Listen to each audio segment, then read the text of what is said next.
உள்ளே வரலாமா?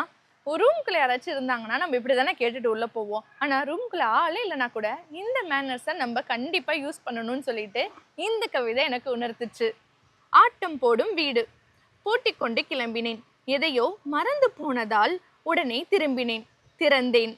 டிவியும் ஃப்ரிட்ஜும் ஓடி பிடித்து விளையாடி கொண்டிருந்தன.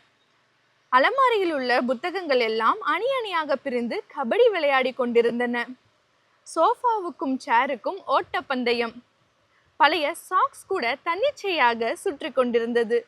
ஒரு நிமிஷத்துக்குள் எல்லாம் இயல்பு நிலையை அடைந்து விட்டன. என்ன இவ்வளவு சீக்கிரம் வந்து விட்டான் என்று தண்ணீர் பாட்டில் முணுமுணுத்தது. அப்புறம் அமைதியாகிவிட்டது. பிறகு ஒன்றும் நிகழவில்லை. பூட்டிக்கொண்டு கிளம்பினேன். திறப்பதற்கு முன் தட்டி இருக்க வேண்டுமோ? என்ன நாகரிகம் இல்லாத பிறவி நான். முகுத் நாகராஜன்.